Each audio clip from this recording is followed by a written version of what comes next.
उदयपुर में कन्हैयालाल की हत्या के विरोध में और जो अमरावती में हत्या हुई उमेश कोल्ले की, उसके विरोध में आज स्वामी जी ने अपने आश्रम पर यहाँ पर एक अनुष्ठान किया, हवन किया।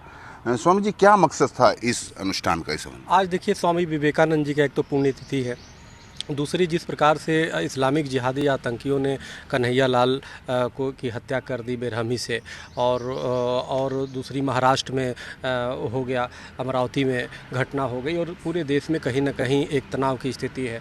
तो एक तो जो आज नहीं है, शहीद हो गए, उनकी आत्मा की शांति के लिए उनके परिवार, उनके शुभचिंतकों को ये घड़ी सहने की प्रदान करे, ये जो दुख की घड़ी है। और दूसरी, देश में शांति स्थापित हो और परमात्मा की कृपा हो, और जिहादियों को कहीं ना कहीं जो पाकिस्तान से ट्रेनिंग लेके आ रहे हैं जिहादी, और जो देश के दुश्मन देश है वो चाहता है कि देश में उपद्रव कराएं, हिंसा कराएं, तो कहीं ना कहीं उनको सद्बुद्धि आए। तो इसी कामना के लेकर के आज हमने यहाँ पे हमारे साथ साध्वी विश्वरूपा जी हैं, मल्होत्रा जी हैं, और हम लोगों ने मिल करके एक हवन किया। और इसी के साथ हमने ये किया कि पूरे देश में आत्मरक्षा और राष्ट्र रक्षा के लिए पूरे देश में हिंदू महासभा सैनिक ट्रेनिंग भी देगी कि कैसे हम राष्ट्र की रक्षा करें, जिहादियों से कैसे अपनी रक्षा करें, लोगों की कैसे रक्षा करें, उसमें जागरूकता भी है और कई चीज़ों की ट्रेनिंग जो है देने की हमने वो किया है। ट्रेनिंग की बात कर रहे हैं आप। अभी पहले आपने बताया पाकिस्तान से ट्रेनिंग लेके आ रहे हैं जिहादी, या कहीं और से ट्रेनिंग ले रहे हैं,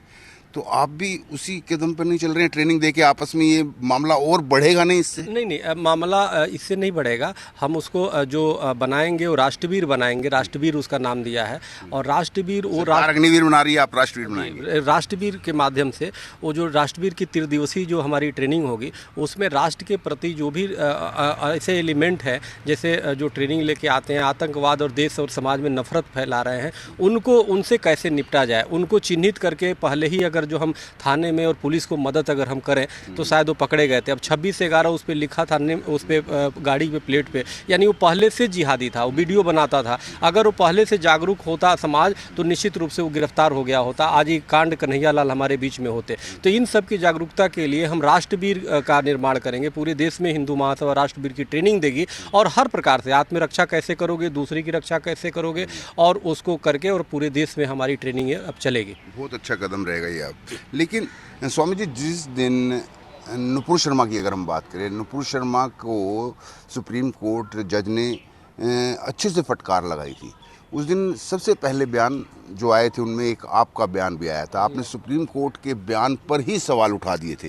क्या सही है? क्योंकि जो सुप्रीम कोर्ट के जज हैं, कल उन्होंने एक प्रोग्राम में कहा है कि जिस तरीके के हम लोगों के ऊपर सवाल उठाए जा रहे हैं, सुप्रीम कोर्ट पर सवाल उठाए जा रहे हैं, तो क्या शासन का कानून रह पाएगा? नहीं, देखिए, वो संवैधानिक सीट पे बैठे हुए हैं। संवैधानिक सीट पे बैठ करके असंवैधानिक बात उन्होंने किया है। तो हम एक नागरिक होने के नाते हर व्यक्ति का जिम्मेदारी है कि वो ऐसा नहीं जज बन गया तो ये तो हिटलर शाही तो है नहीं, कुछ भी बोल दोगे। आपके पास जिस प्रकार की चीज़ें गई है, और संवैधानिक सीटों पर बैठ करके कम से कम शब्दों की मर्यादा को समझना चाहिए। आप अभी उस विषय में है नहीं। मामला ये है कि भाई देश में जहाँ जहाँ उनके FIR हो, एक जगह दिल्ली में किया जाए, लेकिन आप बात दूसरी बोल रहे हो। आप खुद अपनी तरफ से कह रहे हो कि आप माफ़ी मांगो, आपने आर्डर में कुछ नहीं लिख रहे, आप मौखिक बोल रहे हो। इससे क्या होगा? अप्रत्यक्ष रूप से उन जिहादियों का मनोबल बढ़ रहा है। जब आप ये कहते हो कि जी उदयपुर की घटना आपकी वजह से हुई है, अरे आपकी, उन्होंने ठीक है, सही बोला कि गलत बोला, ये अभी कोर्ट फैसला करेगी, ये एजेंसियाँ फैसला करेगी, जाँच चल रहा है। लेकिन पहले ही आप जजमेंट आपने सुना दिया, वो भी सर्वोच्च न्यायालय के द्वारा। तो कहीं ना कहीं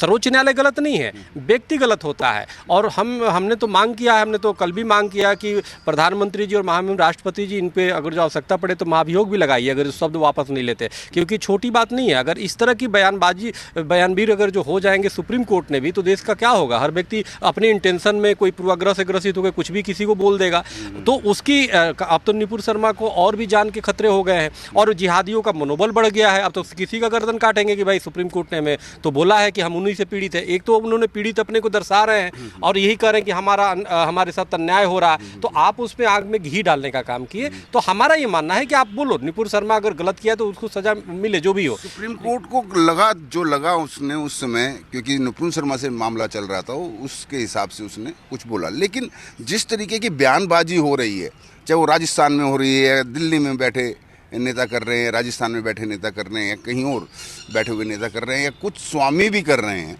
जो धर्म की रक्षा करते हैं, तो ऐसा नहीं लग रहा कि सब अपनी अपनी रोटियां सेक रहे हैं और राजनीति कुछ ज़्यादा होने लग पड़ी इस मामले में, कानून को अपना काम नहीं करने दिया जा रहा, राजनीति ज़्यादा हो रही है? देखिए, राजनीति तो हर जगह है ही है, और राजनीति तो जो भी है अब, लेकिन इसमें एक बात जरूर हम कहना चाहेंगे कि लेकिन जो संवैधानिक पीठ पे बैठा हुआ वो इस चीज़ को समझे। राजनीति क्या है, वो तो चलता रहेगा, शुरू से ही चलता रहेगा, और जो बोलने वाली बात है हर व्यक्ति को संवैधानिक दायरे में बोलो। जो असंवैधानिक बोलेगा, चाहे मैं हूँ चाहे कोई भी है, तो सलाखों के अंदर होगा, उस पर कार्रवाई होगी, होनी भी चाहिए।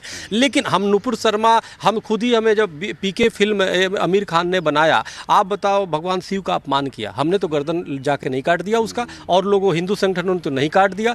तो अगर जो यही काटने लगे तो हो चुका, तो संविधान का मतलब ही नहीं रहा। और कोई जज इसे बोल दे कि हाँ जी पीके फिल्म के आमिर खान का गर्दन काटा है। आप चाहते हैं कि संविधान से ये देश चले? बिल्कुल संवैधानिक तरीके से हम चाहते हैं। धार्मिक भावनाओं से नहीं चले, संविधान से धार्मिक चले। तो भावना है ही, धर्म तो पहले, धर्म तो आत्मा है इस राष्ट्र का। धर्म के बिना हम तो हवन किए, जब सब कुछ हो जाता, हवा बुझा दिया करते हैं जब घरों के चिराग, तो हमें रोशनी देती है मंदिरों के चिराग। ये हमें धर्म तो हमें जीने की प्रेरणा देता है। धर्म है तो सब कुछ है। धर्म है तो सब कुछ है, ये मानना है स्वामी जी का। संविधान से भी चले, लेकिन धर्म को भी हमेशा ध्यान में रखकर चले, ये अभी स्वामी चक्रपाणी जी ने आपके सामने कहा। कैमरामैन सर के साथ विनय सिंह, नेशनल रिपोर्ट, दिल्ली।